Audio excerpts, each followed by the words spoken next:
Boa noite, sejam bem-vindos. É muito importante estar com vocês aqui, a gente poder, nesse momento, estar conversando um pouquinho sobre a educação financeira, né, e falando aí especialmente sobre o nosso mindset e o estilo de vida, né, como é que nós ajustamos a nossa vida para que a gente possa estar atingindo a nossa prosperidade.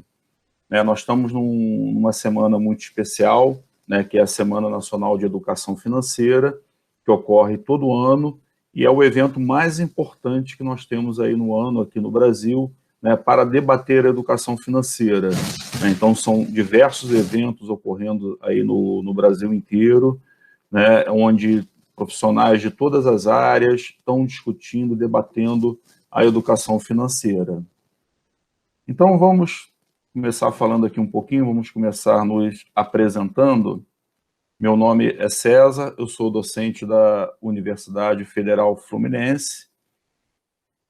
Nós coordenamos o projeto de extensão, que é o Educação Financeira para a Sociedade, né, um projeto da nossa Pró-Reitoria de Extensão, e é organizado pelo Laboratório de Gestão da UF, né, onde nós já há alguns anos, né, há 5 anos aproximadamente, nós temos aí debatido a educação financeira, temos desenvolvido alguns projetos, né, diversas palestras, estudos, né, análises de comportamento, e principalmente colocando em prática tudo isso, né, aproveitando a oportunidade e levar o benefício da educação financeira para as pessoas, né? Esse é o nosso objetivo, né? Eu, particularmente, já estudo educação financeira há um pouco mais de tempo, né? E comecei a estudar justamente para mim, né? Para poder estar colocando em prática essas questões relacionadas à educação financeira, ou seja, mudar o meu comportamento,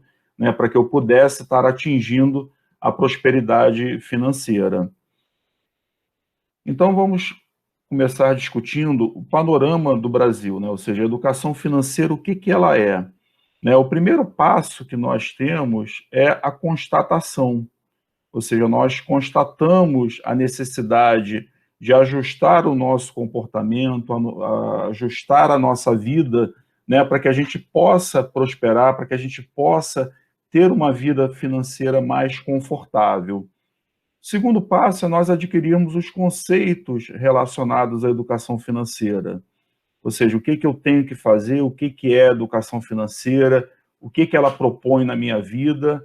A partir disso, eu começo a aprender, né? Ou seja, eu começo a me conhecer, começo a conhecer, né, os aspectos relacionados aí à educação financeira, para que eu possa colocar em prática. Quando eu começo a colocar em prática, eu começo a me desenvolver até que eu posso atingir os resultados, né? Esse é o nosso objetivo, né, como educadores financeiros, né? É que todos que participam das nossas atividades, todos que participam dos nossos projetos, possam colher os resultados, os benefícios da educação financeira. Então, como eu falei, vamos abordar agora o panorama do Brasil. Né? Uma pesquisa recente, né, publicada agora em abril de 2020, né, pelo SPC Brasil, ele chegou à conclusão que o Brasil tem 63 milhões aproximadamente de pessoas negativadas, ou seja, 40% da população adulta do Brasil está negativada. Ou seja, estar negativada não é apenas ter dívidas, é ter dívidas que estão inadimplentes, a ponto de gerar a negativação nos órgãos de crédito. Ou seja, isso é uma coisa ruim para as pessoas, mas isso também é muito ruim para a economia do país. Porque um dos pontos, né, que faz com que a economia de um país desenvolva é o acesso ao crédito. Ou seja, as pessoas precisam ter acesso ao crédito, né, muitas vezes para adquirir bens de consumo. Ou seja, a pessoa precisa trocar um eletrodoméstico da sua casa, né, às vezes precisa fazer um reparo emergencial e precisa comprar um material que custa mais caro um pouco, né? um dos elementos mais importantes, uma das ferramentas mais importantes é o crédito. Se a pessoa não tem acesso ao crédito, ela perde uma parcela considerável da capacidade de consumo dela. Então, nós estamos num país que precisa retomar a sua atividade econômica, e ele, quando for retomar a sua atividade econômica, nós temos 40% a menos da população adulta com acesso a crédito. Ou seja, isso torna até lento o avanço econômico do país. Ou seja, é uma coisa que às vezes parece simples, né, a gente falar dessa forma, mas tem consequências muito graves. Então, teve até, eu lembro que na eleição passada de presidente, teve um candidato que falou justamente sobre isso, porque o valor médio, né, dessas dívidas, ele é um valor baixo, mas a negativação faz com que a pessoa perca o acesso ao crédito.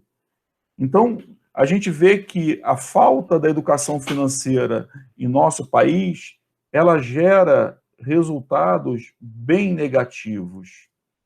Outro ponto também que é importante a gente falar é que 8 em cada 10 desses inadimplentes sofrem impacto emocional negativo, né, onde grande parte foi a ansiedade, seguidas de alteração de sono, né, e outros que passaram a consumir mais do que de costume. Ou seja, não basta a pessoa estar negativada, ela sofre com isso. Ela passa a ter sintomas de ansiedade, ela passa a desenvolver distúrbios do sono, né? Eu coloquei esses três fatores, que são fatores que a gente consegue perceber de imediato na vida da gente, né? E a gente sabe que uma pessoa sofrendo de ansiedade, né, sofrendo alteração de sono, ela vai mudar o seu humor. E aí, quando a pessoa muda o seu humor, ela vai o quê? Ela acaba brigando na família, ela acaba brigando com os amigos, acaba perdendo a sua capacidade produtiva no seu trabalho. Ou seja, além dessa questão econômica gerada pela negativação, ela traz também o quê? Transtornos para a vida da pessoa, né? Transtornos no seu relacionamento e transtornos também no seu trabalho. Então, é uma cadeia, né, cujos resultados são muito, muito ruins. E aí, a causa disso, ou seja, como é que a gente consegue identificar que a causa desses problemas vem da educação financeira? Né? Uma outra pesquisa também com a mesma fonte, né, que é o SPC, aponta que 61% das pessoas entrevistadas pouco ou nada sabem sobre a sua renda total. Uma outra parcela também significativa, de 45%, não sabe o valor das suas contas básicas. E aí a gente até pergunta como isso pode acontecer. Né? Se a gente não vem sendo educado desde a nossa infância, adolescência, né, sobre a importância da educação financeira, né, sobre as consequências que a falta da educação financeira pode trazer para a nossa vida adulta, a gente chega na vida adulta sem ter esse conhecimento, né, sem ter essa importância, né, dentro do nosso planejamento, da nossa vida. Né? Então, quando eu tenho uma parcela de 60% que não sabe quanto recebe e 45% que não sabe o valor das suas contas básicas, ou seja, isso aqui é uma bomba relógio. Se eu tenho uma situação que eu não sei quanto eu ganho e eu não sei qual é o valor das contas básicas, como é que eu posso fazer um planejamento para a minha vida financeira? Eu não consigo, porque eu não sei o quanto que eu estou recebendo e o quanto eu estou gastando. E isso é uma situação, né, que acontece com muita frequência, né, em diversas atividades que nós já fizemos e pudemos estar conversando com algumas pessoas, né, várias pessoas se encaixam realmente nessa situação. Né, e isso, às vezes, até a própria pessoa se assusta quando ela junta as contas básicas dela, água, luz, telefone, aluguel, condomínio, quando ela junta tudo, caramba, eu não tinha ideia de que gastava tanto assim. Ou seja, isso é uma realidade, né? Porque a gente chega na nossa fase adulta, na nossa vida adulta, sem ter aprendido educação financeira na nossa vida. Ou seja, então a educação financeira, a gente acaba tendo que adquirir a educação financeira quando a gente já está sofrendo as consequências pela falta dela. Então, né, nós temos aqui alguns comportamentos, né, que geram essa inadimplência. Né? O primeiro é o comportamento financeiro. Né? Se a pessoa não tem um bom planejamento, né, se ela não tem uma boa organização, ela acaba tendo um comportamento financeiro inadequado, porque ela não tem todo o planejamento, toda a estruturação necessária para tomar as decisões. Né? Um outro comportamento também que gera inadimplência é a impulsividade nas compras. É quando nós compramos no impacto, passamos numa loja, caramba, aquilo ali muito bonito, está com preço bom, não vou perder essa oportunidade. Quando a gente age com impulsividade, ou seja, a gente age completamente fora do planejamento, completamente fora daquilo que nós possamos ter imaginado e planejado para a gente. O outro é o descontrole financeiro, ou seja, a falta de conhecimento, né, a respeito da minha renda, a respeito dos meus gastos, ele vai gerar, né, um impacto negativo no futuro, ou seja, ele pode, muitas das vezes, na nossa vida não ter ocorrido ainda, mas com certeza uma hora isso vai explodir. Outro comportamento também que gera inadimplência é a influência do ambiente familiar, né? E eu acrescento aqui não só o ambiente familiar, mas também o ambiente social, ou seja, onde nós estamos inseridos, né? E qual é o impacto que isso traz para a gente, o que isso vai trazer para a nossa vida. Né? Se a gente não acaba se deixando influenciar, muitas das vezes, né, pela família, né, pelo grupo de amigos, pelos colegas de trabalho, a gente acaba indo além daquilo que a gente planejou. E isso é uma situação também muito ruim que pode gerar a inadimplência. Então, por onde começamos, né? Eu sempre coloco, né, que tudo que a gente aprende na nossa vida, né, a gente aprende a partir da experiência de alguém. Ou seja, a gente até desenvolver a nossa experiência, desenvolver o nosso próprio conhecimento, nós recebemos as informações de quem? Recebemos a informação dos nossos familiares, né, principalmente do nosso pai, da nossa mãe, né, recebemos dos amigos, recebemos na escola, recebemos no trabalho, ou seja, nós vamos recebendo os conceitos que vão regendo a nossa vida, né, a partir da experiência de outras pessoas. Só que muitas das vezes, né, a gente acaba identificando, né, que esses conceitos que nós recebemos e acabamos colocando ele em nossa vida como uma verdade absoluta, ele, na verdade, não é a verdade absoluta. Né? Eu sempre cito como exemplo, né, nesse caso, é um documentário que existe disponível no Netflix chamado A Verdade sobre o Álcool. Né? Nesse documentário, é um médico, né, um profissional de saúde, onde ele pega esses mitos, né, que são repetidos de geração em geração a respeito do álcool, né? Se eu se eu beber de barriga cheia, eu vou ficar menos alto. Né? Se eu beber muito líquido, eu vou ficar muito alto. Se eu tomar uma dose de uma bebida alcoólica antes de dormir, eu vou ter um sono melhor. Né? Isso são verdades que são consideradas verdades absolutas e que são passadas de geração em geração. E aí ele pega esses mitos, né, relacionados ao álcool e ele vai fazer isso cientificamente. Ou seja, se eu comer antes de beber, ele vai lá, faz refeição, bebe e vai medir a concentração de álcool no sangue, né? Vai fazer polissonografia depois que ele bebe, antes de dormir. Ou seja, ele faz todos os exames científicos para checar se aqueles mitos são verdadeiros ou não.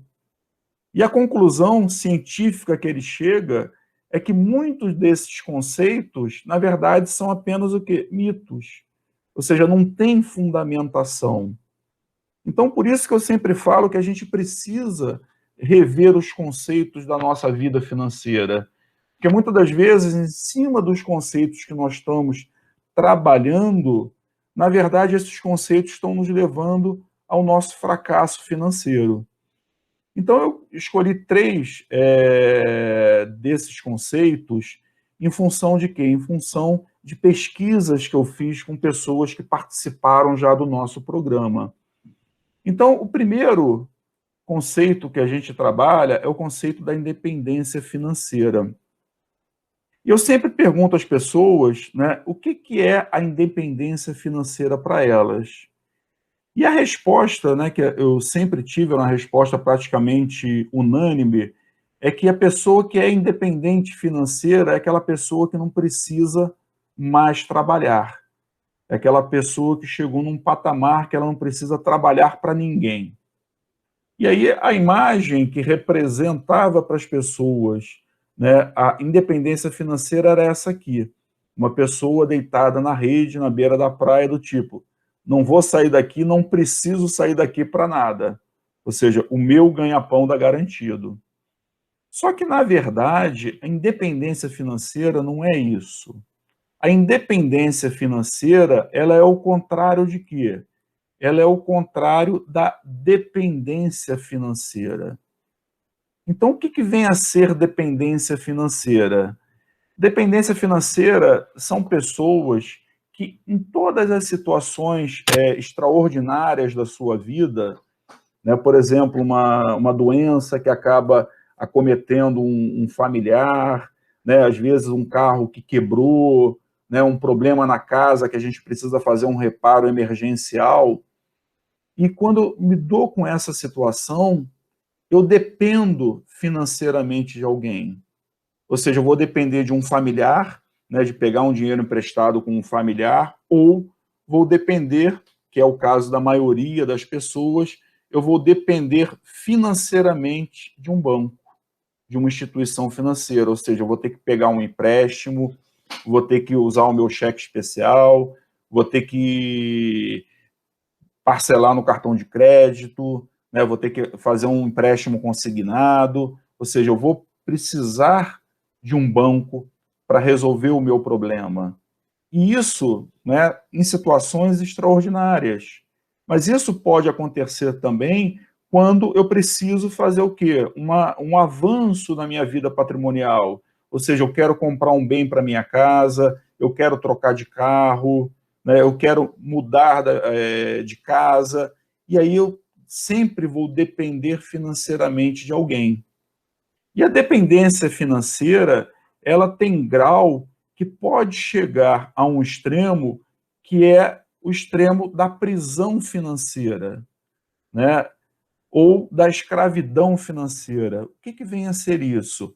É quando a pessoa ela se torna uma pessoa extremamente endividada, e aí a dependência financeira não é apenas para situações extraordinárias, ela acaba se tornando uma dependente financeira até para as situações do dia a dia, para as despesas correntes do mês. E aí essa pessoa acaba trabalhando, né, apenas para pagar juros. Ou seja, todo ganho que essa pessoa tem, às vezes ganho extraordinário, um 13º, né, o valor que ela tem a receber de férias, um aumento que ela tenha, tudo isso é o quê? É destinado a ela pagar juros de empréstimos anteriores. Então, essa é uma coisa que a gente precisa quebrar dentro da nossa mente. É pensar que todos nós podemos ser independentes financeiramente. Ou seja, todos nós podemos quebrar esse ciclo de dependência financeira.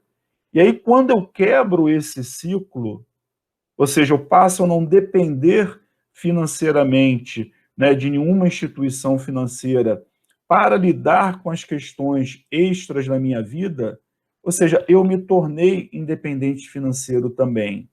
Ou seja, então a independência financeira, ela está ao meu alcance. Basta eu organizar e estruturar a minha vida de uma forma que, nas situações extraordinárias, eu tenha condições de lidar com elas por mim próprio, sem depender financeiramente de alguém. Então, esse é um primeiro conceito que a gente precisa quebrar dentro da nossa mente para a gente poder ter esse conceito pleno. O segundo conceito também que a gente precisa mudar, modificar em nossa mente, é o conceito da prosperidade. Porque o que é entendido como prosperidade? Prosperidade é tido como aquela pessoa que enriquece, aquela pessoa que vai enriquecendo, ou seja, que vai se torna sinônimo de próspera. A pessoa próspera é aquela pessoa que está enriquecendo, aquela pessoa que está ganhando dinheiro. E aí a imagem que melhor representava para as pessoas a prosperidade era o tio Patinhas e a sua montanha de dinheiro. Ou seja, o tio Patinhas era próspero e tinha a independência financeira para essas pessoas. Só que a prosperidade, ela não tem a ver, né, com enriquecer, com ficar rico.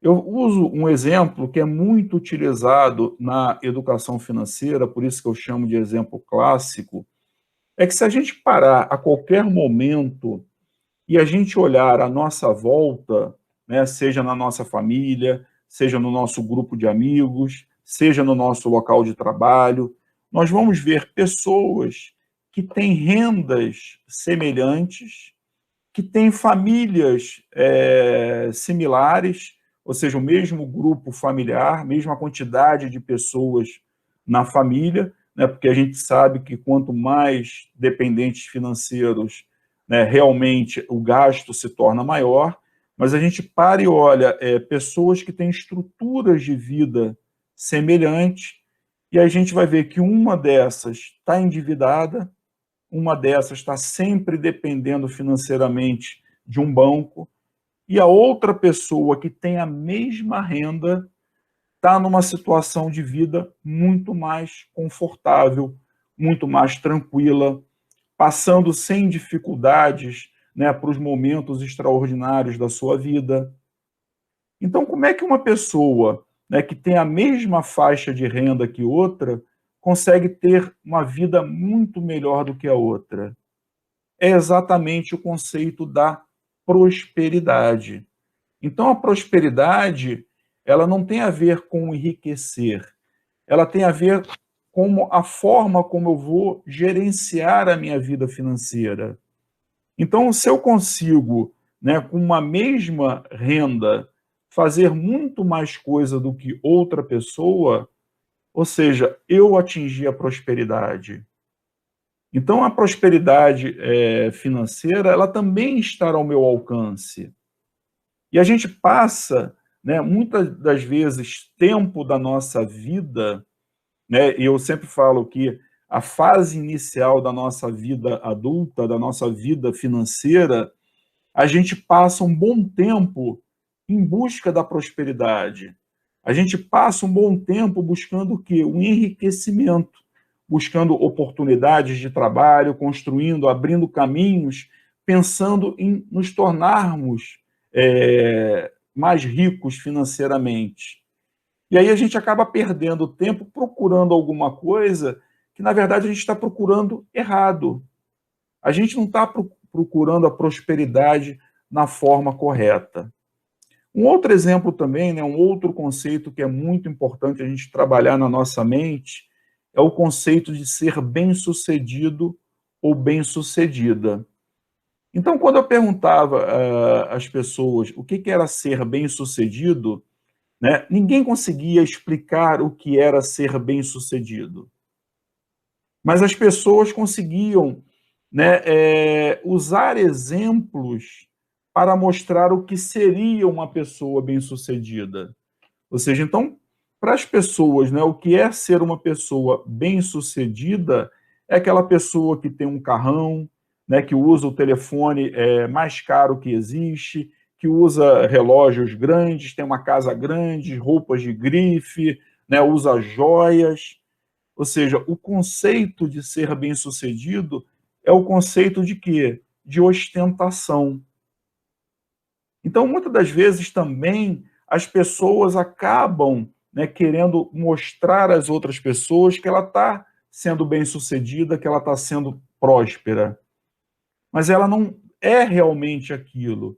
E ela entra também num ciclo vicioso de quê? Da ostentação.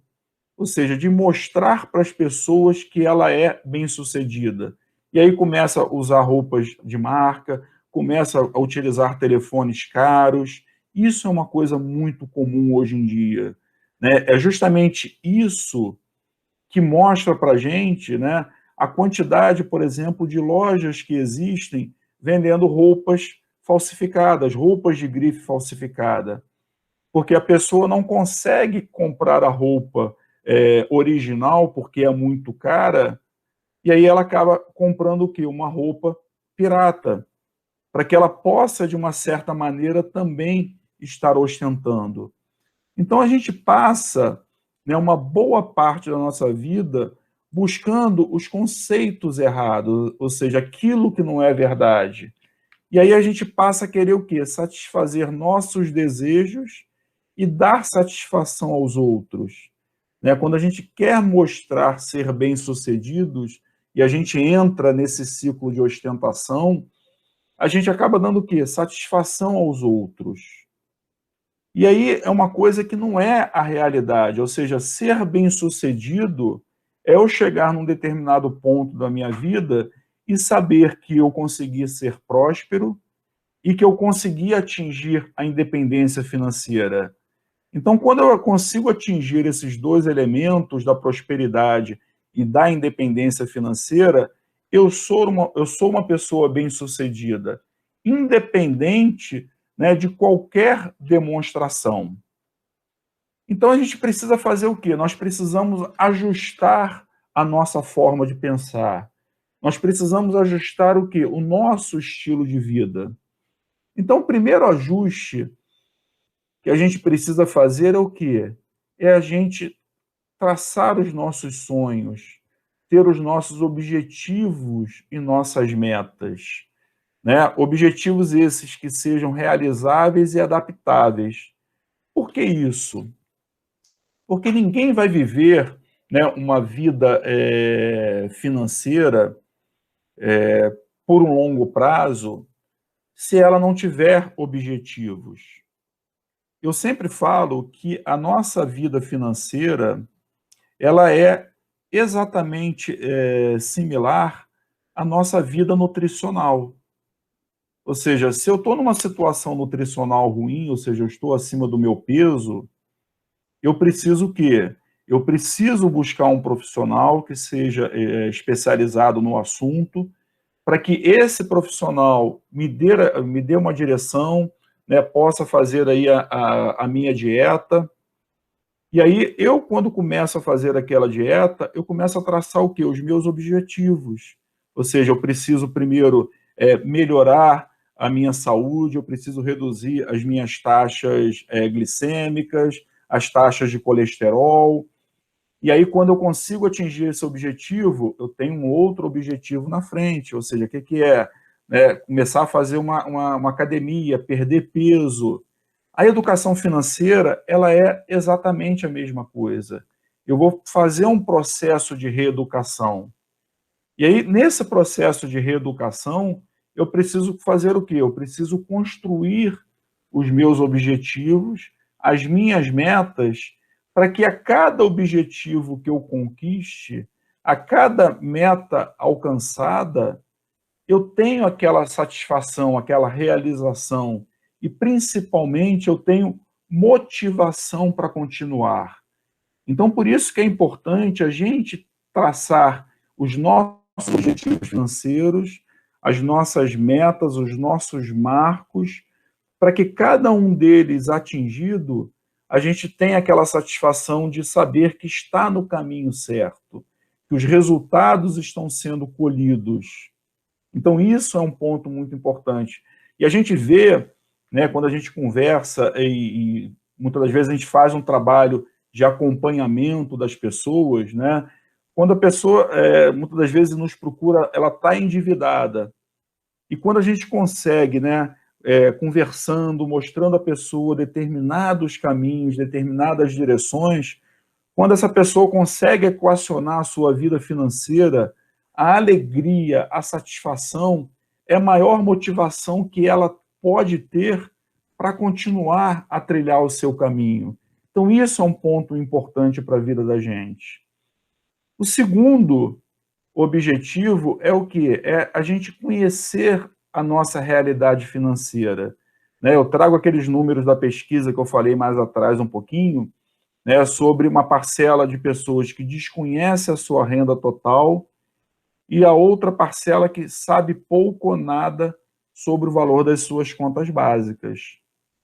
Então, é uma surpresa, né, que quando a pessoa descobre a sua realidade financeira, ela fica surpreendida, porque ela não tem ideia. Poxa, eu não tinha ideia realmente de quanto eu ganhava, eu não tinha ideia de quanto eu estava gastando, quanto eu estava consumindo, né, em energia elétrica, às vezes em água, em pacote desse de internet, de celular. E aí você acaba gastando dinheiro em coisas que não te trazem um resultado positivo. Então, o importante é o quê? É tomar o conhecimento da realidade financeira, ou seja, o quanto eu ganho e quais são as minhas despesas básicas, para que isso não se torne o quê? Uma bomba relógio na minha vida financeira, que pode vir a explodir a qualquer momento. O terceiro ajuste, né, que a gente precisa fazer na nossa vida é ter uma programação de vida. Ou seja, a hora que eu descubro qual é a minha realidade financeira, eu posso entrar o quê? Na minha fase de planejamento. Ou seja, eu tenho que saber que a minha renda mensal, ela tem que ser o quê? Suficiente para eu ter uma casa, ter um teto para morar, para colocar a minha família, alimentar a todos, os meus sonhos, ou seja, os meus objetivos de longo prazo e também os meus momentos de lazer. Então, aqui eu abro um parênteses, né, para falar, né, hoje a gente vê muito a questão da educação financeira sendo discutida na internet, a gente vê muito influencer digital falando sobre a vida financeira, sobre a educação financeira, e é muito comum, né, a gente ver determinados influencers, né, determinados operadores de corretora, eles fazem aquelas contas simples, né? Se você deixar de tomar um cafezinho todo dia, no final de um mês você tem tanto, no final de um ano você tem tanto, quando você se aposentar você acumulou tanto. No outro dia eu vi um falando que se você deixar de comer a pizza com a sua família no final de semana, no final do mês você vai ter tanto, no final de 30 anos você vai ter tanto. Aí mostra aquele número grande, e aí você gera um impacto na pessoa. Caramba, realmente, se eu deixar de fazer isso, eu vou conseguir ter dinheiro. Só que quando a gente deixa de fazer isso, ou seja, nós estamos nos privando de alguma coisa. E, por exemplo, nos privarmos de um momento de lazer com a família, né? Seja comendo uma pizza, como foi o exemplo lá do influencer, seja fazer um churrasco no domingo com a família, ou seja, se eu deixo de sair, né, para tomar um café com um amigo, né, de comer um bolo, né, tá a professora Maria de Lourdes aí nos assistindo, né, se eu deixar de sair para comer uma fatia de bolo, né, o que acontece? Eu estou abrindo mão, eu estou me privando de momentos agradáveis com a minha família ou com os meus amigos. Ou seja, isso é uma situação muito ruim. Ou seja, você se privar dos seus momentos de lazer em troca de uma vida futura, de um benefício futuro. Porque eles têm por objetivo vender o quê? Vender os modelos de previdência, né, os programas, os planos de previdência. Ou seja, então eles mostram que esse plano de previdência está no seu alcance. Ou seja, é um valor pequeno que no final de 30 anos vai acumular X. Mas quem é que vai conseguir, né, ao longo desses 30 anos, abrir completamente mão desses momentos de lazer? É uma coisa praticamente impossível, né? Você vai fazer isso no primeiro mês, você vai fazer isso no segundo mês, no terceiro mês, no quarto você já vai começar a abrir uma exceção. E aí a gente sabe que toda vez que nós passamos por períodos de privação, quando a gente volta ao normal, ou seja, quando a gente deixa de se privar, a coisa se torna muito mais intensa do que era antes. Então, eu não posso planejar a minha vida financeira apenas na privação. Eu vou usar aqui como exemplo, né, teve uma palestra que eu fiz uns anos atrás, num evento da prefeitura, e teve uma moça que estava lá participando da palestra, que já tinha assistido a uma palestra anterior, e a pessoa tinha falado exatamente sobre isso, né, sobre cortar, né, esses momentos de lazer para que ela organizasse a vida financeira. E aí ela virou e falou para mim, olha, César, eu gasto aqui por mês, fiz as minhas contas aqui, né, depois da que eu assisti aquela palestra, e eu gasto todo mês R$ 400 tomando cerveja com meus amigos. E aí, quando eu fiz a comparação do que ela gastava com o salário dela, né, na época dava aí em torno de 20% do salário dela. E aí eu falei com ela, olha, fulana, realmente você está certa. Você não tem que abrir mão, né, do seu lazer. Porque como é que você vai viver para o trabalho apenas? Você vai trabalhar e não vai ter lazer? Ela falou, esse é o meu único lazer, né? É nos finais de semana, sentar com os amigos e beber cerveja. Falei, isso você não pode fazer, isso você não pode abrir mão. Mas o que você tem que pensar é que a vida nossa, ela tem que ser uma vida de quê? Uma vida de equilíbrio. Então, realmente, isso que você está fazendo, né? Eu peguei e mostrei o valor para ela, olha, 20% aproximadamente do seu salário está sendo gasto com isso aqui. Então, você não deve abrir mão disso aqui, mas você tem que procurar encontrar um equilíbrio para a sua vida. E aí, passados 3 meses aproximadamente, ela entrou em contato com a gente lá no Lagesp, e aí ela toda orgulhosa falou, olha, César, aquilo que você me falou me deu uma orientação. E desde que você falou, eu busquei o equilíbrio. Então, o que eu estou fazendo? Eu gastava 400 e depois que a gente conversou, eu passei a gastar 100. E eu estou conseguindo guardar R$ 300 nesses meses. Ou seja, ela conseguiu atingir esse equilíbrio e não abriu mão da vida dela. Ou seja, ela não abriu mão dos momentos de lazer. Então, a educação financeira, né, ela não pode ser uma coisa de sacrifício na vida da gente. Ela não pode se tornar um problema, um obstáculo na nossa vida. A educação financeira, ela tem que ser o quê? Ela tem que ser a solução dos nossos problemas. E a gente só consegue encontrar a solução para os nossos problemas quando a gente consegue o quê? Equilibrar as coisas. Então, isso é importante, a gente conseguir encontrar o equilíbrio. Como é que a gente consegue encontrar o equilíbrio? É com duas coisas. É com o conhecimento e com o autoconhecimento, principalmente. Porque a educação financeira, eu sempre falo que ela não é somente investimento.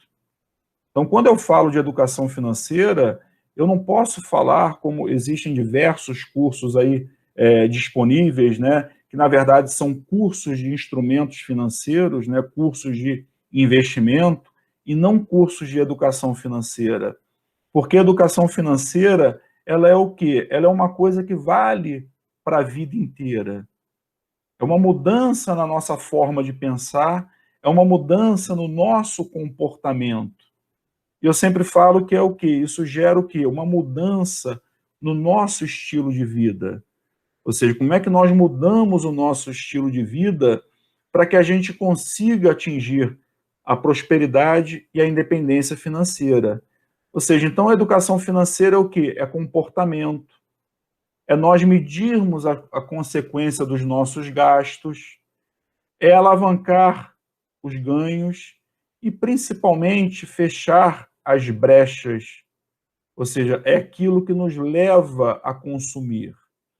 Eu vou falar agora de um assunto que é muito interessante, que são o quê? São os gatilhos do consumo.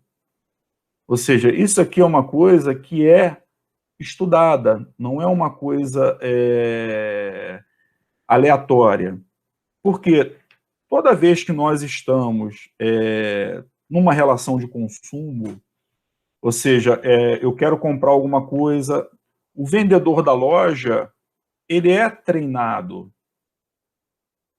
Quem bolou a campanha de marketing da empresa, quem bolou o anúncio, são profissionais que estudaram os gatilhos de consumo.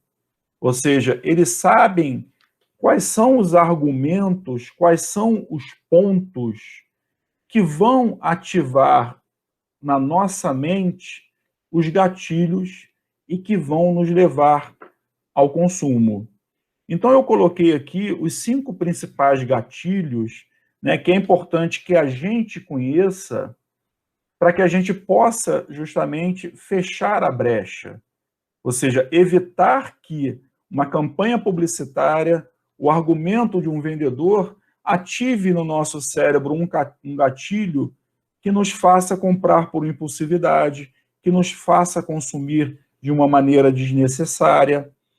Então, o primeiro argumento que ativa involuntariamente um gatilho na nossa mente são as promoções e liquidações.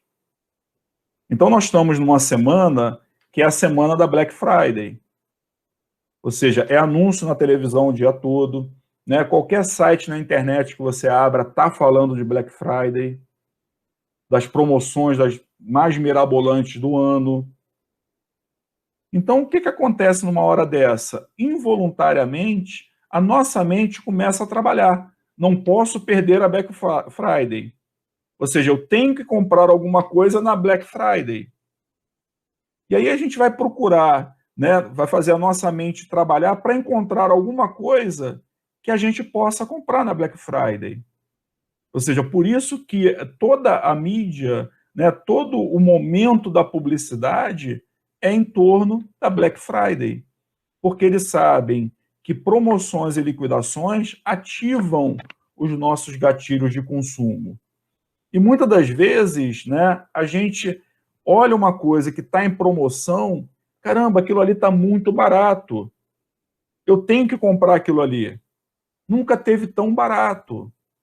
Ou seja, a gente muitas das vezes não sabe nem qual é a necessidade daquilo ali, mas a gente acaba comprando porque está barato. Ou seja, então a gente tem que saber disso. Ou seja, a promoção e liquidações em geral são momentos para ativar os gatilhos um dos gatilhos de consumo na nossa mente. O outro, né, é o chamado, é o top do top. Ou seja, a gente entra numa loja, né, qualquer que seja a loja, né, vai comprar um carro, vai comprar uma televisão, vai comprar um telefone, vai comprar um eletrodoméstico. O que o vendedor faz? Quando ele vai nos mostrar, ele mostra logo qual? O top. Então, se a gente entra numa agência de automóveis, né, a gente entra lá numa concessionária, aí eu queria ver carro tal. O que ele faz? Ele pega e leva para o carro top. E aí, quando ele chega no carro que é o top de linha, que é o mais caro da marca, o que acontece? Ele começa a mostrar o que aquele carro tem que os outros não têm. Olha, esse carro tem o teto pintado de preto, esse carro tem um sensor de não sei o quê, esse carro tem câmera de ré, esse carro tem isso, esse carro tem aquilo. Quanto que é esse carro? Ah, esse carro custa X. Aí você, mas eu queria ver o carro tal. Aí ele tá. Aí vai lá, leva para você para ver o carro que você quer. Aí chega lá, ó, esse carro não tem isso, esse carro não tem aquilo. E muitas das vezes esses argumentos, né, a mesma coisa vale para o telefone tem isso, tem aquilo. Você já começa a se imaginar, né, utilizando aqueles elementos extras, aqueles elementos que não estão nos modelos mais básicos. E aí, muitas das vezes, você acaba entrando, né, para comprar uma coisa, uma televisão, por exemplo, e aí acaba levando a televisão muito mais cara, porque aquela televisão tem recursos que você acha que vai utilizar e, na verdade, não vai utilizar. Ou seja, você pagou mais caro por benefícios que você não vai ter. Então, esse é um gatilho de consumo muito utilizado no comércio em geral. Outra coisa também, né, às vezes a gente entra para comprar uma coisa, ou seja, eu tenho dinheiro para comprar um telefone. E eu entro na loja, eu vou comprar o telefone. Ele vai e me mostra o telefone top. E aí você ativou o gatilho de consumo, mas chega, poxa, eu não tenho dinheiro. Aí o vendedor, opa, você pode pagar depois ou pode pagar parcelado. Né? Vamos fazer a fichinha ali rapidinho no setor de crediário, né? Vamos parcelar no seu cartão de crédito, consigo parcelar isso aqui em 10 vezes. Ou seja, é outro gatilho muito utilizado também, que a gente tem que ter o cuidado. Um outro gatilho que é muito comum, né? E aí é chamado da grama do vizinho é mais verde que a sua, né? A gente sempre acha que a grama do vizinho é mais verde do que a nossa. É exatamente para quê? É a comparação. É quando a gente olha, poxa, o meu vizinho, o meu amigo, né, o meu colega de trabalho tem um telefone tal, tem um carro tal, né? Ah, ele viajou para tal lugar. Caramba, eu também tenho que fazer isso. Ou seja, a influência familiar, a influência social, ela é um gatilho de consumo. Então, isso é uma coisa que a gente tem que ter cuidado, né? De não se deixar influenciar pelo aquilo que a gente está vendo, né, no nosso círculo social, no nosso círculo familiar, para que a gente não tome decisões de consumo baseado nisso. Outros gatilhos também que são muito utilizados é o gatilho de quê? É o gatilho do merecimento, né? O que é isso? Olha, eu consegui conquistar, fiz uma prova, tirei um resultado muito bom na prova. Ah, eu fui promovido no trabalho. Ah, eu fui promovido no trabalho, então eu mereço um prêmio. Ou seja, eu mereço fazer uma viagem, eu mereço comprar uma coisa nova. Ou seja, isso é uma coisa muito comum.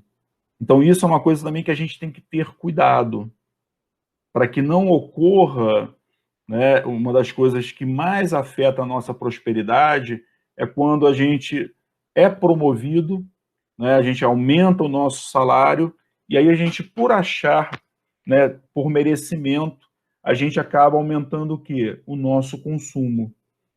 E aí tudo aquilo que a gente melhorou na nossa remuneração, a gente acaba gastando por merecimento apenas. Então isso é uma coisa que a gente tem que ter cuidado. Outra coisa também que é muito utilizada é a compensação. É uma coisa que é estudada. Quando a gente está triste, é muito mais comum a gente comprar mais, porque a gente procura compensar a nossa tristeza, a nossa frustração, comprando alguma coisa. São coisas que eu vejo até no dia a dia, né? No dia até conversando com minha esposa, né? Meu filho estava triste, estava choroso. Aí ela, vou na loja, levou ele na loja para comprar um brinquedo para ele. Ou seja, o que é isso? É a compensação. Ou seja, então a gente, desde criança, a gente é doutrinado a exatamente isso aqui. Estou triste, eu tenho que ter uma compensação pela minha tristeza. E esse elemento aqui de compensação é um dos maiores fatores causadores de inadimplência, porque a pessoa quer se compensar por um momento de tristeza, né? A gente sabe que hoje não só o momento de tristeza, ele muitas das vezes é uma fase depressiva, né? A depressão é uma doença extremamente séria, né? É uma doença que vem se alastrando muito, ou seja, vem crescendo muito. E muitas das vezes a pessoa, quando está num estado depressivo, ela acaba acionando esse gatilho de compensação. Isso passou, teve até uma pessoa que a gente ajudou há 2 anos atrás, que ela passou um momento depressivo muito grande, ela acionou, né, involuntariamente esse gatilho de compensação, e aí quando ela se viu, ela já estava endividada, já estava negativada. E aí ela procurou auxílio médico, já estava tratada, né, já tinha superado aquela fase e nos procurou ajuda justamente para equacionar a vida financeira dela. Ou seja, então isso é um gatilho que a gente tem que ter cuidado, né, de não acionar, né, nos nossos momentos de tristeza, nos nossos momentos para baixo, a gente acionar esse gatilho de compensação. Então, eu vou falar um pouquinho aqui sobre o estilo de vida, né, e exatamente a influência desses gatilhos de consumo. Então, o que eu recomendo para vocês, né, quem não pôde assistir ainda, eu acho que vale a pena assistir, é esse filme chamado Os Delírios de Consumo de Beck Bloom. É uma personagem, né, Rebecca Bloom, ela é uma personagem e que mostra nesse filme exatamente os gatilhos de consumo, né? Ela não pode ver uma promoção, uma liquidação que ela tem que ir lá comprar na liquidação. Ela não tem dinheiro, vive apertada, endividada. Ou seja, então o consumo dela é todo baseado no pague depois. Ela não resiste às marcas top, aos produtos top. Ou seja, então essa personagem ela retrata, né, todos os gatilhos de consumo que nós temos em nossa vida. E aí ela passa por uma fase que ela está tão endividada que ela começa a ser cobrada, né? Então tem aqui o personagem que é o cobrador que vai atrás dela o tempo todo. E ela é uma jornalista e acaba conseguindo no filme um emprego numa revista de economia. E aí ela não tinha experiência nenhuma em economia, pelo contrário, ela era o desastre financeiro em pessoa. E aí ela começa a refletir sobre os comportamentos dela e os impactos que isso causava na vida financeira dela. E aí ela começa a escrever sobre isso. Ela começa a falar sobre esses gatilhos e como é que, a partir dessa reflexão, ela foi mudando o seu estilo de vida, foi mudando o comportamento. Então é um filme que é interessante, é uma comédia romântica, né? Tem situações assim bem divertidas, bem engraçadinhas, assim, é um filme bem legal, mas se a gente olhar com os olhos da educação financeira, nós vamos nos identificar em diversas situações, em diversos comportamentos da personagem. Então, assim, é uma coisa que eu recomendo mesmo para vocês. Outros 2 documentários, né, na verdade, 2 primeiros documentários que eu quero recomendar para vocês, né, são 2 documentários que estão disponíveis no Netflix. O primeiro deles é o nome em português, O Dilema das Redes, né? O segundo o nome em português dele é Privacidade Hackeada. Então, são dois documentários em que mostram ex-executivos de empresas das mídias sociais, né, Facebook, Instagram, WhatsApp, Google, e eles debatem e mostram como que as redes sociais são montadas. A rede social, né, o que eles colocam nesse documentário, primeiro que é uma coisa gratuita, ou seja, eu acesso uma rede social e eu não pago nada para utilizá-la. Então a primeira pergunta é: da onde que vem, né, o recurso para alimentar e dar lucro para os donos das redes sociais? Então, ele tem uma frase, eu não me recordo exatamente quem foi que falou nesse documentário, que eu achei assim extremamente importante, né? Qual é o produto da rede social? E ele vira e fala: o produto da rede social é o usuário. Ou seja, nós somos os produtos que eles vendem para os seus anunciantes. Então, esse filme mostra isso, esse documentário. Nós somos o produto. Então, todo o trabalho, todo o algoritmo, né, das redes sociais, eles são montados para nos manter presos a ela. Ou seja, para ficarmos cada vez mais tempo conectados nessas redes sociais. Porque quanto mais tempo nós ficamos conectados, mais caros nós somos vendidos para os anunciantes.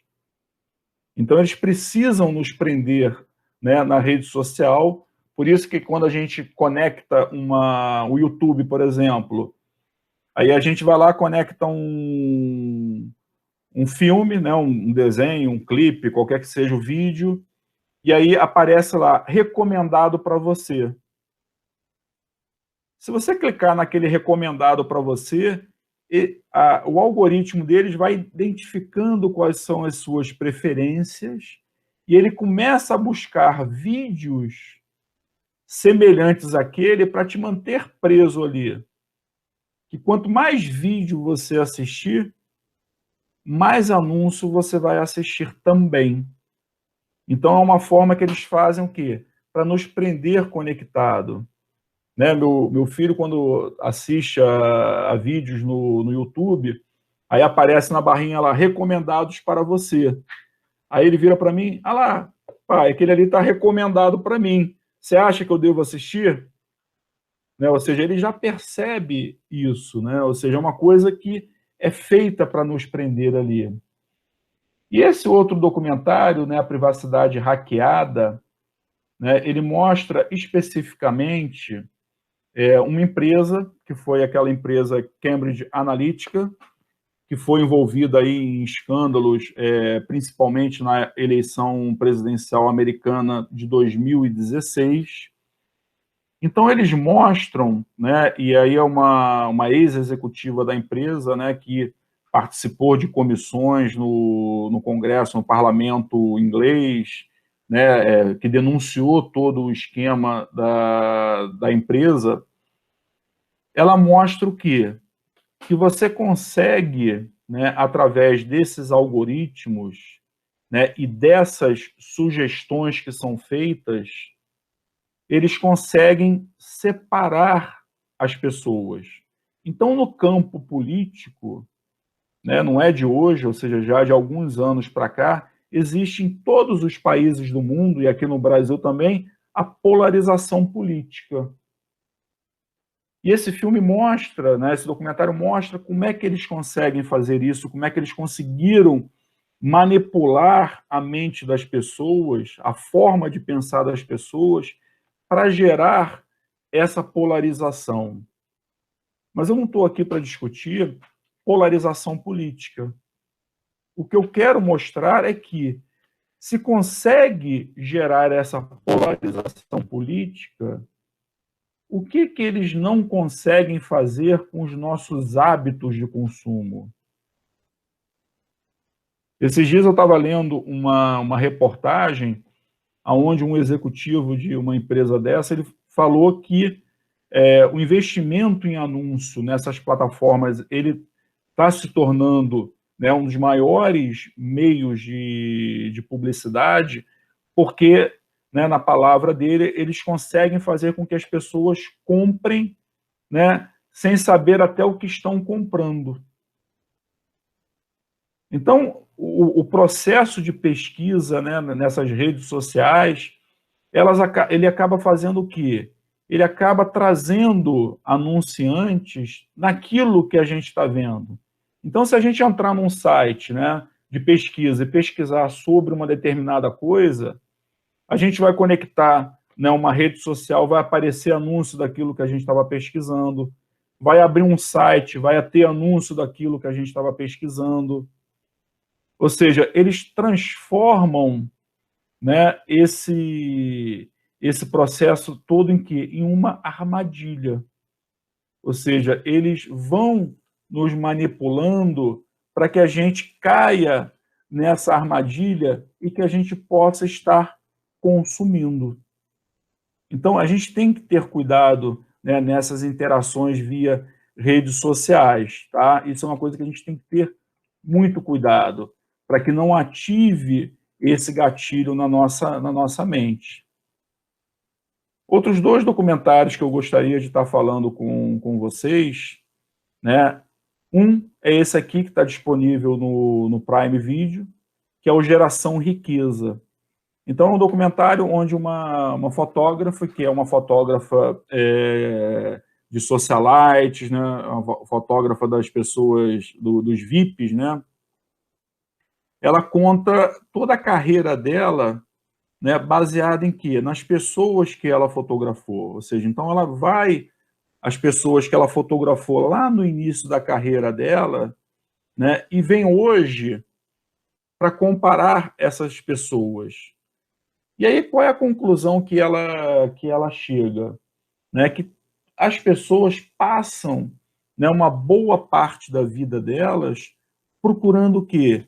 Procurando ser ricas a qualquer custo, né? Procurando a perfeição física, ou seja, através do excesso de procedimentos estéticos, ou seja, o quanto as pessoas buscam apenas a riqueza, ou seja, porque as pessoas buscam aquilo que a gente falou mais também no início da palestra.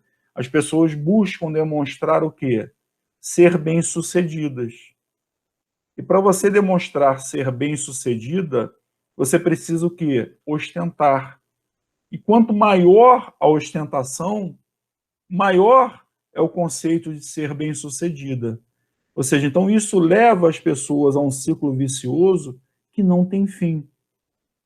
As pessoas buscam, buscam, buscam, buscam e não conseguem, né, chegar a isso. Já o outro documentário, né, que está disponível no Netflix é o Minimalismo. Ou seja, é um documentário onde é um livro escrito por essas duas pessoas que estão aí na foto, aonde eles traçam uma vida baseada em ter o mínimo possível de coisas, ter o mínimo, né? E mínimo mesmo, quantidade limitada de roupas, as casas praticamente não tem quase nada, ou seja, mostra um estilo de vida completamente oposto do estilo de vida que nós estamos acostumados a ver e a buscar, que é o estilo de vida demonstrado no documentário Geração Riqueza.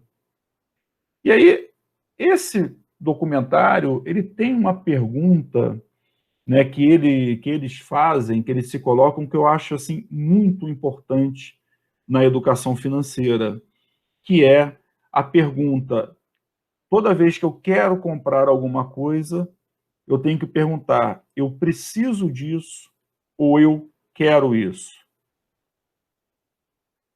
Porque na educação financeira, né, a gente já falou em situações aqui no decorrer da nossa aula, né, muitas das vezes nós acabamos comprando uma coisa que nós queremos, ao invés de comprar aquilo que precisamos. né? Então, um exemplo é um telefone. Eu recentemente precisei trocar de telefone. E aí eu tenho um telefone que custa aí de R$ 500 até telefone que custa R$ 6.000, R$ 7.000. Ou seja, eu tenho um leque imenso de opções. E aí a pergunta que eu me fiz, né? O que eu preciso no telefone? Ou seja, eu preciso ter o telefone.